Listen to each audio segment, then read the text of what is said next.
This video is brought to you by Fruit Lab. Fruit Lab gamers के लिए एक बहुत ही अमेजिंग सोशल नेटवर्क है जहां तुम अपनी पिक्चर्स और वीडियोस को शेयर कर सकते हो किसी भी दूसरे सोशल मीडिया नेटवर्क की तरह। यहाँ तुम बना सकते हो बहुत ढेर सारे फ्रेंड्स, फॉलोइंग भी बना सकते हो। तुम अपने गेमिंग से related best moment montage share कर सकते हो और अब तक 6 लाख से भी ज्यादा गेमर्स इस पर ऑलरेडी रजिस्टर हैं, जो कि मिलियन से ज्यादा एक्सपीरियंसेस और अपने मोमेंट्स को शेयर कर चुके हैं। और अमेजिंग चीज ये है कि तुम यहाँ सिर्फ फ्रूट लैब अकाउंट ही नहीं, तुम अपने दूसरे नेटवर्क को भी प्रमोट कर सकते हो। जस्ट लाइक अगर तुम्हारा गेमिंग रिलेटेड यूट्यूब चैनल है, इसके साथ ही तुम और भी ऐसे प्रो गेमर्स या क्रिएटर्स को डिस्कवर कर सकते हो, तुम एंगेज कर सकते हो और अपनी खुद की एक कम्युनिटी बना सकते हो। So download the fruit lab now, link in the description box. और जो डाउनलोड करेगा उसे कमेंट में हमारे तरफ से हार्ट मिलेगा। तो डाउनलोड करके बताना कि कितने लोगों ने डाउनलोड किया और ट्राई किया। लेट मी नो कैसा है।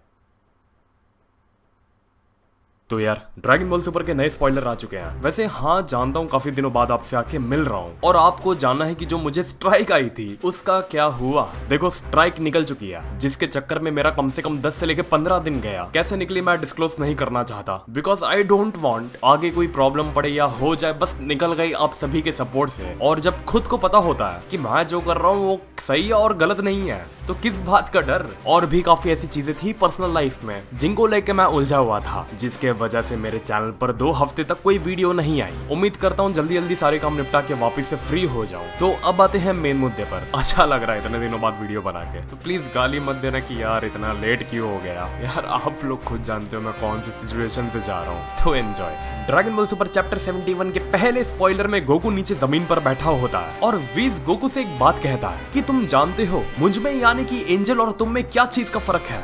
गोकू वीज की बात का जवाब देता है, हाँ, कि मेरे पास तुम्हारी तरह गले के चारों तरफ वो रिंग नहीं है। वीज ये बात सुनते ही अपने स्टिक से गोकू को मारता है इसके मुंह पर। और गोकू से वो फिर कहता है कि मुझ में और तुम में ये फर्क है कि हम एंजल्स हर वक्त अल्ट्रा इंस्टिंक्ट में ही रहते हैं। गोकू कहता है लेकिन मुझे तो खुद को ट्रांसफॉर्म करना पड़ता है अल्ट्रा इंस्टिंक्ट को एक्टिवेट करने के लिए। वीज कहता है बात ये नहीं है, अगर तुम चाहो तो अल्ट्रा इंस्टिंक्ट को बिना ट्रांसफॉर्म किए भी एक्टिवेट रख सकते हो। बस तुम्हें दिमाग को सही जगह पर फोकस करना, फिर चाहे तुम अल्ट्रा इंस्टिंक्ट के फॉर्म में भी ना रहो तब भी तुम अल्ट्रा इंस्टिंक्ट को इस्तेमाल कर सकते हो। वीज कहता है अल्ट्रा इंस्टिंक्ट को इस तरीके से मास्टर करो कि वो तुम्हारे स्टेमिना पर डिपेंड ना रहे और उसकी कोई टाइम लिमिट ना हो। लेकिन गोकू के साथ यही प्रॉब्लम है कि उसका अल्ट्रा इंस्टिंक्ट उसका काफी ज्यादा स्टेमिना ड्रेन करता है और यही चीज हमेशा उसे सबसे ज्यादा दिक्कत देती है किसी भी बैटल में। वीज कहता है अगर ऐसा है तो फिर यूआई को हमेशा अपना आखिरी ऑप्शन रखो, उसे शुरुआत से ही उसके 100% पर मत लेके आओ।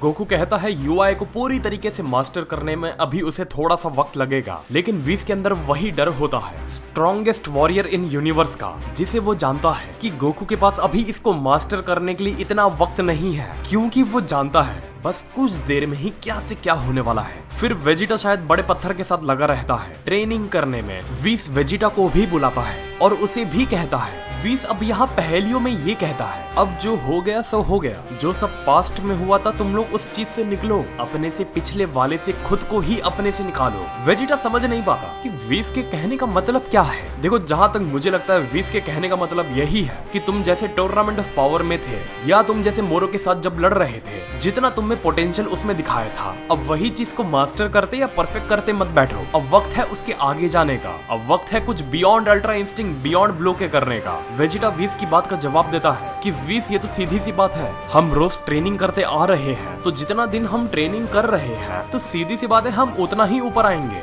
वीस कहता है बात ऐसी है कि उसे महसूस हो रहा है कि यूनिवर्स में कुछ तो गलत चल रहा है। गोकू वीस की बात सुन के पूछता है तो क्या वो डिस्टरबेंस का हमारे साथ कुछ लेना देना है? क्या वो हमारे लिए आने वाले वक्त में गले की हड्डी बन के आएगा या वो हमारे आने वाला कोई दुश्मन है? वीस इस बात का जवाब नहीं दे पाता कि वो एनिमी है या नहीं, और यहाँ आके इसके स्पॉइलर्स खत्म हो जाते हैं। अब देखो मैंने ये पूरे स्पॉइलर में यही नोटिस किया कि वीस नहीं चाहता कि गोकू वेजिटा वही घिसी पीटी चीज को मास्टर करने में लगे रहे। वो चाहता है कि अब मैं इनको कैसे भी करके एक लेवल ऊपर फेंक दूं। गोकू को भी समझना पड़ेगा कि मास्टर करने का उसके पास इतना वक्त नहीं है, और वेजिटा को भी समझना पड़ेगा कि उसके पास फिलहाल सीखने का इतना वक्त नहीं है, क्योंकि शायद उनके सामने जो भी आके खड़ा होने वाला है तो वो जितना भी सीख रहे हैं अभी वो सारा सीखा हुआ उनके लिए कोई काम नहीं करने वाला। जरूरत ये है कि वो जो अभी सीख रहे हैं उसे जल्दी सीख कर और उससे भी एक स्टेप यानी कि उससे भी ऊपर जाएं और उससे मास्टर करें, वरना जो भी अभी आने वाली प्रॉब्लम होगी उसके सामने देर तक ये सब सीख कर ये लोग इतना टिक नहीं नहीं पाएंगे।